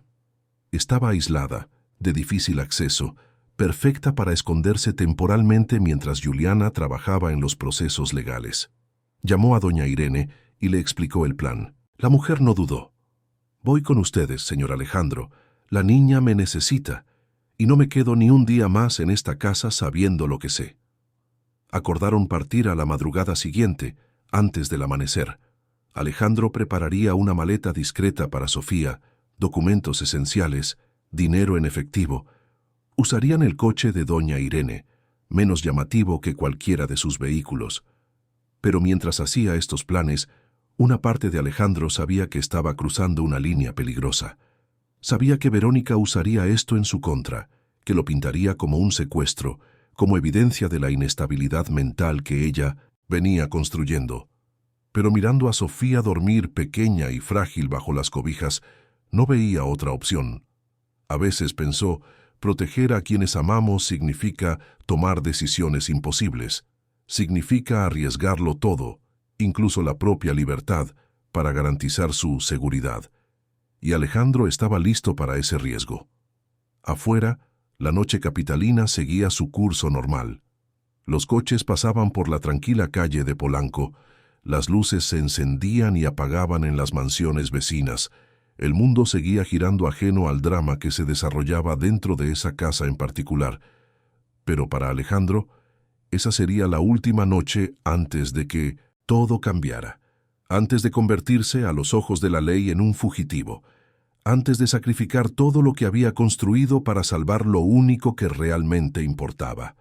La guerra había sido declarada, y mañana, con el primer rayo de sol, daría el primer paso en un camino sin retorno. La madrugada del miércoles llegó envuelta en neblina. Alejandro despertó a Sofía a las 5 de la mañana, susurrándole bajito para no asustarla. La niña abrió los ojos lentamente, todavía somnolienta, pero inmediatamente alerta al ver la expresión seria de su padre. «Princesa, necesito que confíes en mí. Vamos a salir de casa por unos días, solo tú, yo y doña Irene. Pero tiene que ser ahora y tiene que ser en silencio. ¿Puedes hacerlo?» Sofía asintió, con los ojos muy abiertos pero confiados. Alejandro la ayudó a ponerse ropa abrigadora, tenis cómodos. Metió en su mochila algunos juguetes, el osito de peluche que amaba, ropa suficiente para una semana. Doña Irene apareció en la puerta, ya lista, cargando una bolsa con víveres y medicinas. «El coche está en la cochera de atrás, señor Alejandro. Le puse gasolina anoche cuando ella estaba al teléfono». Los tres bajaron las escaleras, con cuidado, evitando los escalones que rechinaban. La casa estaba en silencio. Verónica aún dormía en la recámara principal. Alejandro sintió una punzada de duda. ¿Realmente estaba haciendo esto? ¿Huyendo de su propia casa como un criminal? Pero entonces miró a Sofía, a sus manos todavía vendadas, y la duda desapareció. Atravesaron la cocina, salieron por la puerta de servicio, llegaron a la cochera donde el viejo sedán de doña Irene esperaba. Alejandro acomodó a Sofía en el asiento trasero. La cubrió con una cobija, metió las maletas en la cajuela. Doña Irene tomó el volante. Conocía rutas alternativas, caminos menos vigilados. El portón de la cochera trasera se abrió silenciosamente. Alejandro había desactivado la alarma unos minutos antes. El coche se deslizó hacia la calle vacía, con los faros aún apagados. Solo cuando estaban a 2 cuadras de distancia, doña Irene encendió las luces. Alejandro miró hacia atrás, hacia la mansión que desaparecía en la neblina matutina. Una parte de él sabía que nunca más volvería a ese lugar de la misma manera, que al cruzar ese portón estaba cruzando también una línea que lo cambiaría todo. Pero no había arrepentimiento, solo determinación. El viaje a Morelos tomaría aproximadamente 6 horas. Alejandro había apagado todos los celulares, quitado las baterías. Sabía que Verónica intentaría rastrearlos en cuanto descubriera la huida. Había comprado teléfonos desechables el día anterior, con números que nadie conocía. Llamó a Juliana desde uno de ellos. «Licenciada Juliana, hicimos lo que hablamos. Estamos en camino al lugar seguro».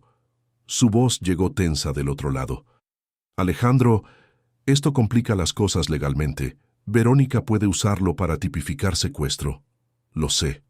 Pero no podía dejar a Sofía ni un día más en esa casa, no después de lo que descubrí ayer». Le contó sobre la conversación que había escuchado entre Verónica y Ricardo, sobre el plan de vender la empresa, sobre cómo hablaban de Sofía como una herramienta de negociación. «Entiendo», suspiró Juliana. «Voy a presentar las solicitudes de medidas de protección hoy mismo, con el argumento de que usted retiró a la niña de la situación de peligro inminente. Pero Alejandro, tiene que regresar en cuanto yo consiga la orden judicial. Si se queda mucho tiempo, no podré defender que fue protección de emergencia». «¿Cuánto tiempo?» 48 horas máximo. Voy a mover cielo, mar y tierra para conseguir una audiencia de urgencia». Alejandro colgó y guardó el teléfono. Sofía se había vuelto a dormir en el asiento trasero, arrullada por el movimiento del coche. Doña Irene conducía con firmeza, las manos seguras en el volante, los ojos fijos en la carretera. De vez en cuando miraba por el retrovisor, verificando que no lo siguieran. Mientras la ciudad daba paso al campo, Alejandro se permitió un momento de reflexión. ¿Cómo había llegado su vida a ese punto? 2 años atrás, estaba reconstruyendo su felicidad, creyendo haber encontrado una segunda oportunidad. Ahora estaba huyendo como un criminal, su empresa siendo saqueada, su hija traumatizada, todo desmoronándose a su alrededor. Pero había algo que Verónica no entendía, algo que ninguna cantidad de dinero podía comprar. Alejandro amaba a Sofía más que a su propia vida, más que a su empresa, su reputación, su libertad. Y cuando se ama así, no hay precio demasiado alto que pagar por la protección de ese amor. Llegaron a la hacienda alrededor de las 11 de la mañana. Era una propiedad modesta pero bien cuidada, escondida entre montañas cubiertas de bosque. La casa principal era de piedra, rústica, con amplias terrazas y vista a un valle verde. Había una cuidadora, doña María, que se encargaba del lugar y que conocía a Alejandro desde que compró la propiedad 5 años atrás. Don Alejandro, qué sorpresa tan buena. La mujer de 60 años abrió los brazos para un cálido abrazo. Y esta princesita debe ser Sofía. He oído tanto de usted, niña. Sofía sonrió tímidamente, todavía agarrada de la mano de su padre. Doña María preparó café fresco, pan de elote aún caliente, jugo de naranja recién exprimido. La cocina olía a leña y comida casera, un contraste inmenso con la frialdad impersonal de la mansión en la Ciudad de México. Mientras Sofía comía despacio, experimentando volver a tener apetito normal, Alejandro habló con doña María en privado, explicando la situación sin entrar en muchos detalles. La mujer era discreta, confiable. Accedió a ayudar en lo que fuera necesario. Los primeros 2 días en la hacienda fueron de una tranquilidad tensa. Sofía comenzó a relajarse gradualmente. Jugó con los perros de la propiedad, ayudó a doña María a alimentar a las gallinas, dibujó sentada en la terraza observando las montañas. Por primera vez en meses parecía una niña normal haciendo cosas normales de niña. Alejandro pasaba las tardes con ella, compensando el tiempo perdido. Leían, juntos conversaban. Simplemente existían en el mismo espacio sin presión ni miedo. Por la noche, después de que Sofía se dormía, llamaba a Juliana para recibir actualizaciones. La situación en la Ciudad de México estaba, previsiblemente, explosiva. Verónica levantó un acta en cuanto descubrió que habían desaparecido, relataba Juliana con la voz cargada de preocupación. Alegó secuestro de menor, inestabilidad mental, riesgo para la niña. La prensa ya se enteró de la historia. Su empresa está en el centro de un escándalo. ¿Y la orden de restricción? Conseguí una audiencia para mañana a las 9 de la mañana. El juez es conocido por ser estricto pero justo. Presenté todo el expediente médico, las declaraciones, las fotografías. Pero Verónica también presentó documentos. Dictámenes psiquiátricos que alegan que usted sufre brotes psicóticos, que tiene un historial de comportamiento errático. Obviamente son falsos, pero están bien hechos. ¿Cómo pudo conseguir dictámenes falsos tan rápido? Porque los preparó antes. Ya tenía todo listo, esperando el momento adecuado para usarlo. Esto solo confirma lo calculado que fue todo el fraude. Alejandro sintió un escalofrío.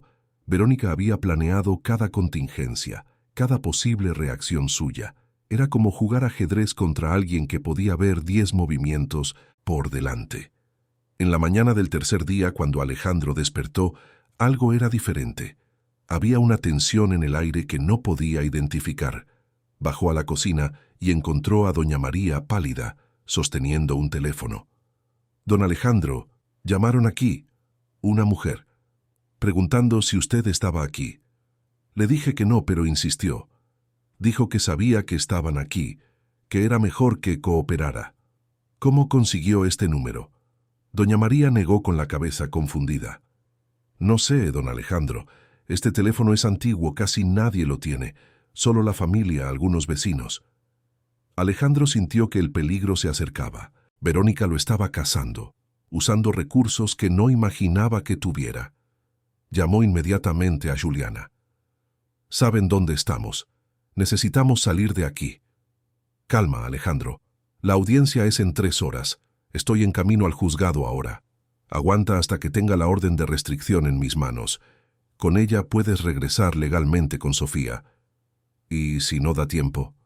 Juliana dudó antes de responder. «Entonces podrías tener problemas serios.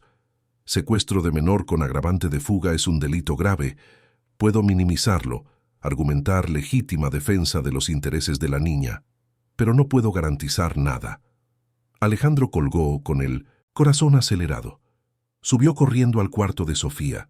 La encontró ya despierta, sentada en la cama abrazada a su osito de peluche. «Papá, ¿pasa algo malo?», intentó sonreír, tranquilizarla, pero Sofía lo conocía demasiado bien. «Solo un imprevisto, princesa, pero todo va a estar bien». Entonces lo oyeron. El sonido inconfundible de coches subiendo por el camino de terracería. No era un coche, eran varios. Alejandro corrió a la ventana y vio 3 vehículos acercándose a alta velocidad. El primero era el BMW de Ricardo. El segundo era una camioneta negra que no reconoció. El tercero parecía oficial, quizás una patrulla. «Alejandro, ¿qué hacemos?». Doña Irene apareció en la puerta, el pánico evidente en su voz. Pensó rápidamente. Huir de nuevo no era una opción, no con Sofía en condiciones frágiles, no con la policía posiblemente involucrada. Tenía que enfrentarlos, pero en sus propios términos. «Doña Irene, lleva a Sofía al cuarto de atrás. Cierra la puerta con llave. No le abras a nadie más que a mí. Doña María, quédese con ellas.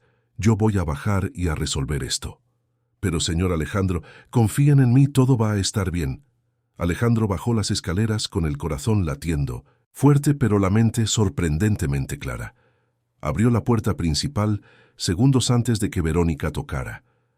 Estaba allí, elegante incluso en la situación absurda, acompañada de Ricardo y 2 hombres que parecían guardaespaldas. Detrás de ellos, 2 policías salían de la patrulla. «Alejandro». Su voz era fría, controlada. «¿De verdad creíste que podías escapar? ¿Que no te encontraría? Vine a proteger a mi hija, a diferencia de ti, que la usaste como un instrumento de tortura». Uno de los policías se adelantó, mostrando un documento.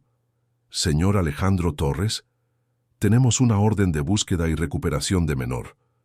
La niña Sofía Torres debe ser entregada inmediatamente a su madre legal, la señora Verónica Santana Torres.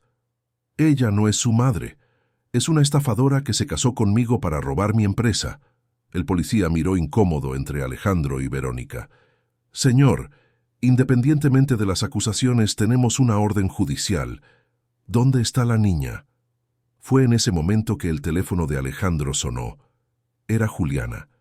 Contestó sin quitarle los ojos de encima a Verónica. «Alejandro, lo conseguí». El juez acaba de firmar la medida de protección de urgencia que aleja a Verónica de la convivencia con Sofía. Está llegando un actuario judicial. Ahí con la orden. Aguanta 5 minutos más». Alejandro puso el teléfono en altavoz para que todos escucharan. «Licenciada Juliana, hay policías aquí con una orden de búsqueda y recuperación. Esa orden es anterior a la que se acaba de firmar. La nueva orden tiene prioridad por ser específica de protección de menor en situación de riesgo. Los policías pueden verificarlo en el sistema. El número de expediente es...». Dictó el número. Uno de los policías consultó la tablet que llevaba, verificando el sistema judicial en tiempo real. Su expresión cambió. «Se confirma. Hay una medida de protección de 1900. Urgencia. Firmada hace 15 minutos por el juez Marcio Fernández, del Juzgado Segundo de lo Familiar.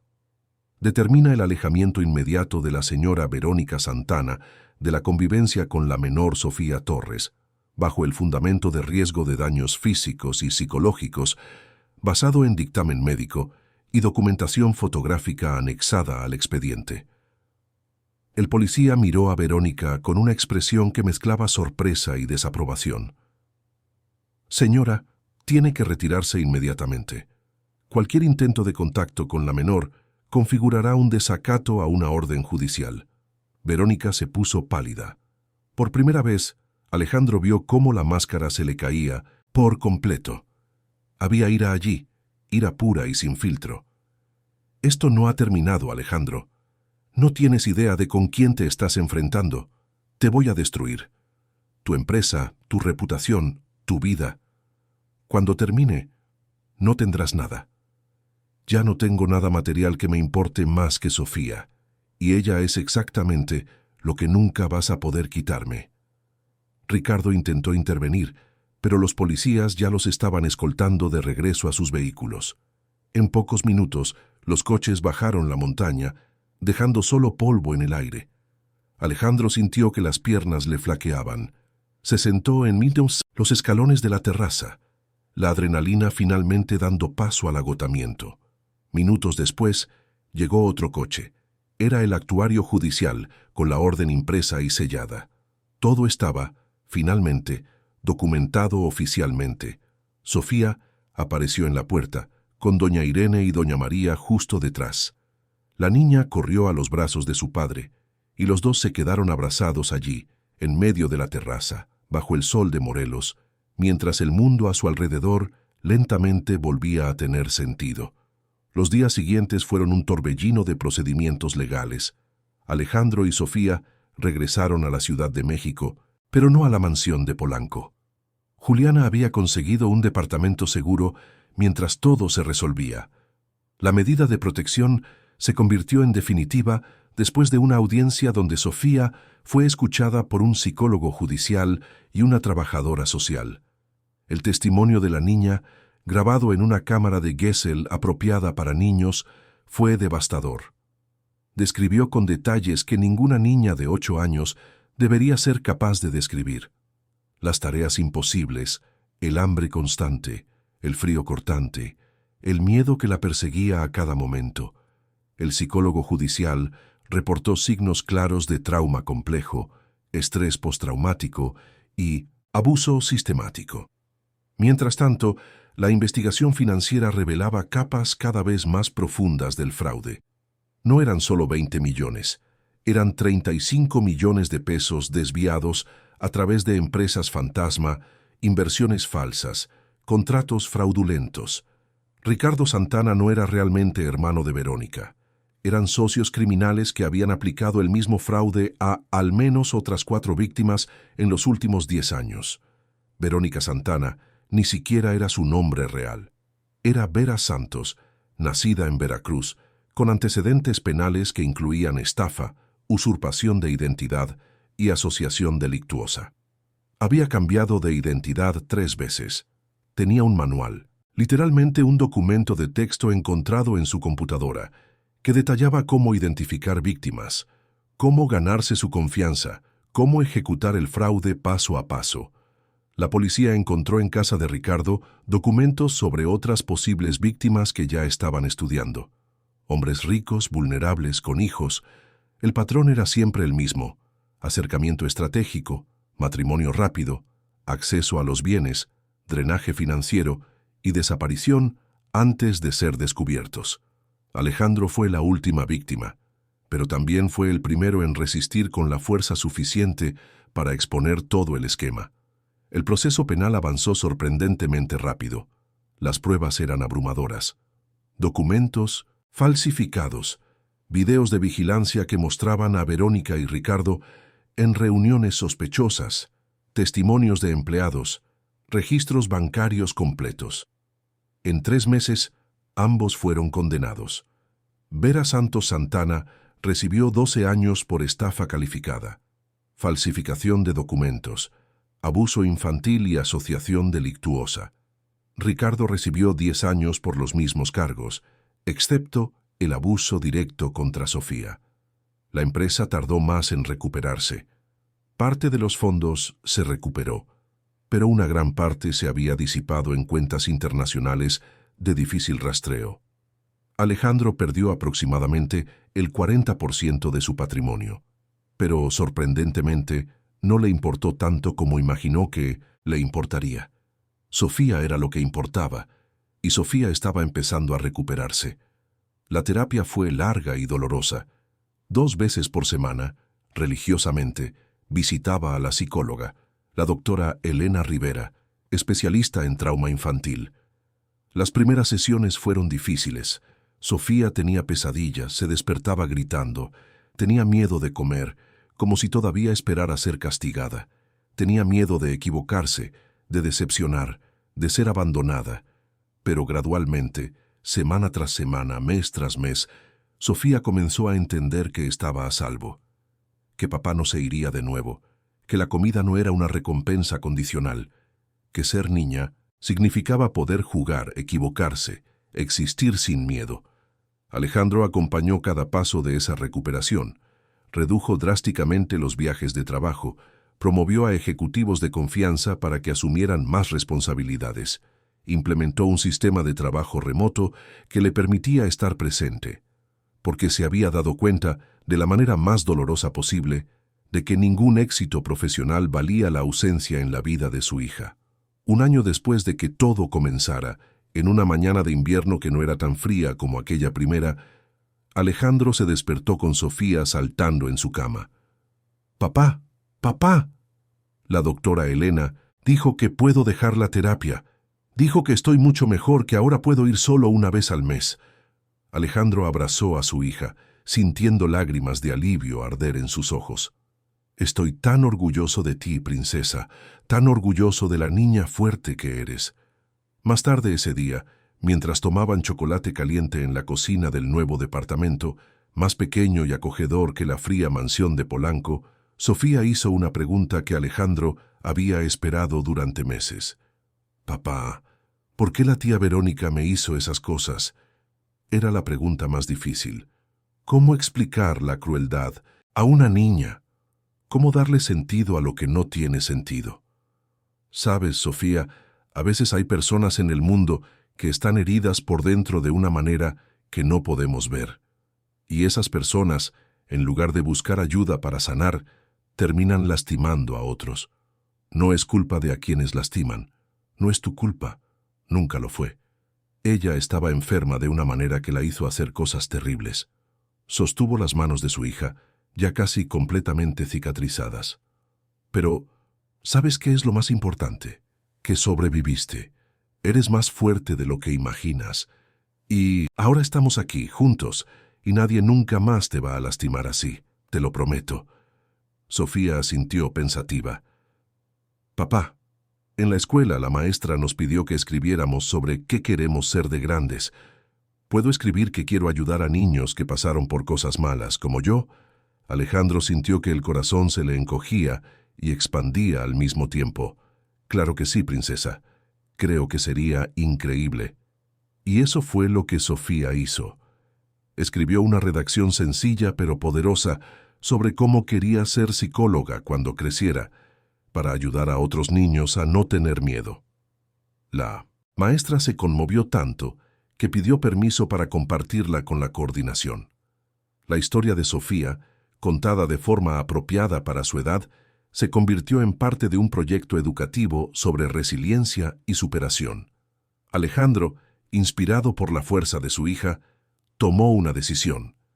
Usaría parte de lo que quedaba de su fortuna para crear una institución, no una fundación común, sino un centro de acogida especializado para niños víctimas de abuso en contextos familiares complejos.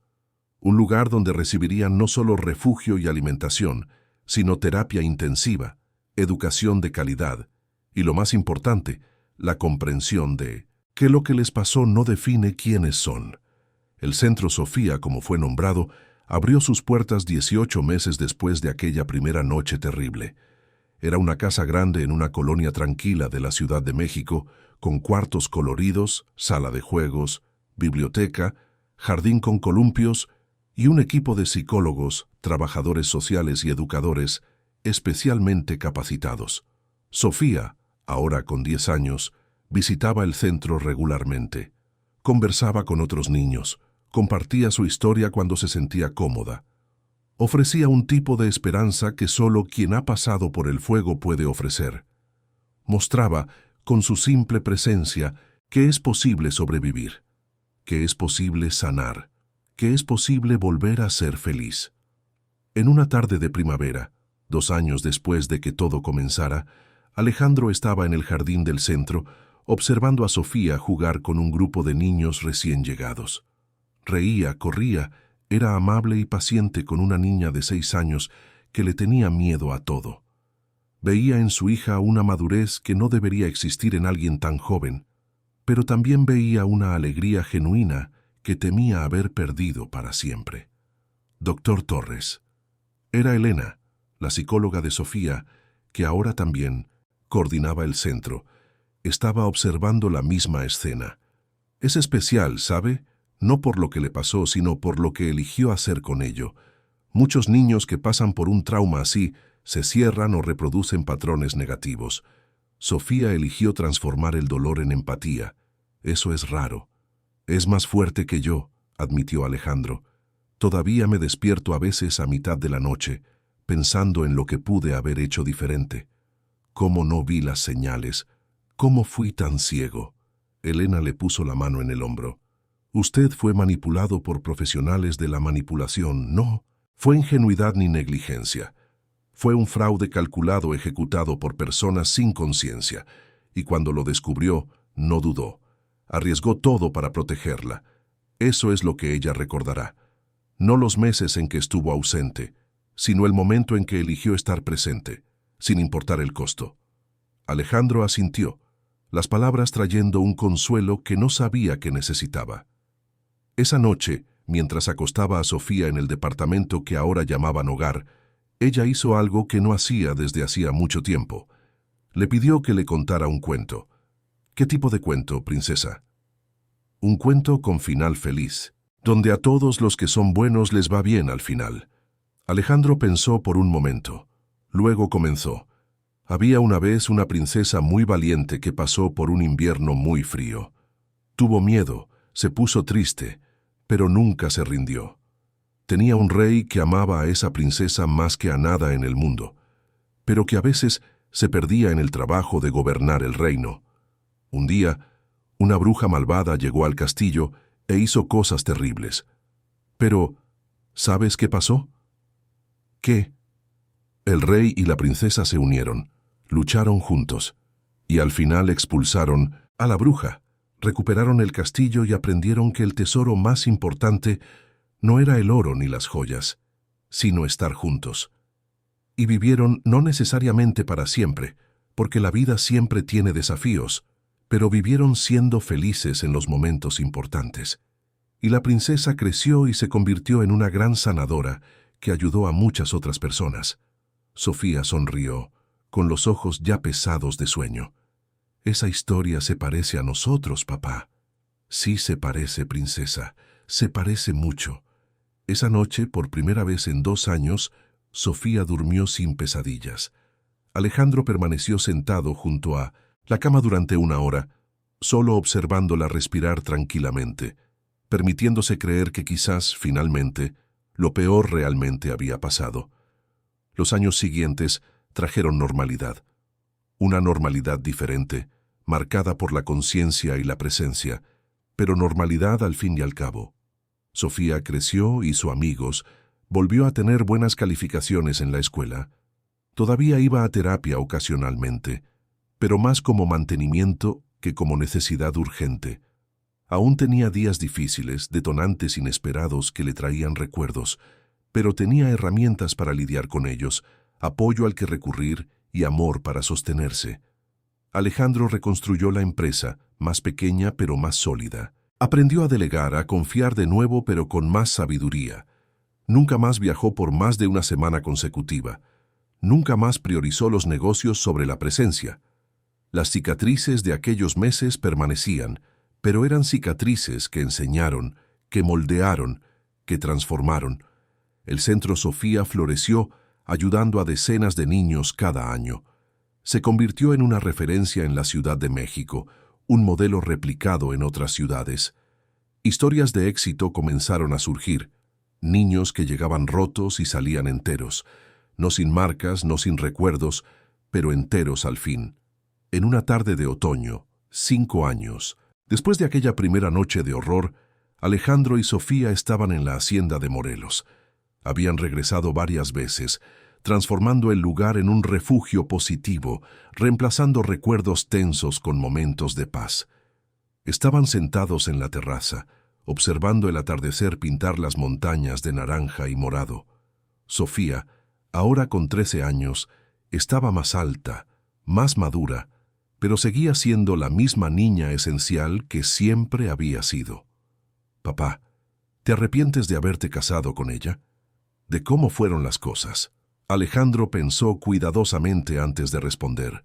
Me arrepiento de no haber visto la verdad antes, de que hayas sufrido por mi ceguera, pero ¿sabes de qué no me arrepiento?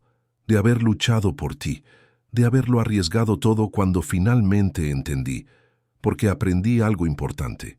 El amor verdadero no es perfecto, no es sin errores. Se trata de levantarse cuando uno cae. Se trata de luchar cuando importa. Se trata de elegir estar presente incluso cuando es difícil. Le pasó el brazo por los hombros. Y aprendí que eres la persona más fuerte que conozco, más fuerte de lo que yo jamás seré. Y estoy agradecido por eso, por ti, por haber sobrevivido, por estar aquí ahora. Sofía se acurrucó en el abrazo de su padre, los dos observando en silencio, mientras el día se convertía en noche, mientras las estrellas comenzaban a aparecer una por una en el cielo de Morelos. Aquella primera noche de horror, que había comenzado con una gota de sangre en la escarcha y lágrimas congeladas en el rostro de una niña, se había transformado en algo diferente. No en olvido, nunca sería olvido, sino en comprensión, en sanación, en propósito. A veces, la historia más importante no es sobre cómo caemos, es sobre cómo nos levantamos. No es sobre el invierno que nos congeló, sino sobre la primavera que elegimos construir después. No es sobre el dolor que soportamos, sino sobre el amor que nos sostuvo a través de él. Y mientras padre e hija se sentaban juntos bajo ese cielo estrellado, conectados por experiencias que nadie debería tener pero que sobrevivieron juntos, una cosa quedaba clara: habían vencido. No sin pérdidas, no sin cicatrices, pero habían vencido. Y esa victoria, construida sobre la resiliencia, el amor y la elección consciente de continuar, era el tipo de victoria que nadie jamás podría quitarles. El invierno finalmente había pasado, y aunque Alejandro sabía que otros inviernos vendrían, porque la vida siempre trae desafíos, también sabía que ahora estaba preparado, que Sofía estaba preparada, que juntos podrían enfrentar cualquier tormenta, y a veces esa certeza era suficiente. Fin de la historia. Queridos oyentes, esperamos que la historia de Alejandro y Sofía haya tocado su corazón profundamente. Si te emocionaste con este viaje de dolor y superación, deja tu like, suscríbete al canal y cuéntanos en los comentarios qué momento te marcó más. Todos los días traemos historias intensas como esta, que revelan el lado más profundo del alma humana, la capacidad de resistir, de sanar y de transformar la tragedia en propósito. Te esperamos en el próximo episodio, donde nuevas historias de vida, amor y redención aguardan para tocar tu alma.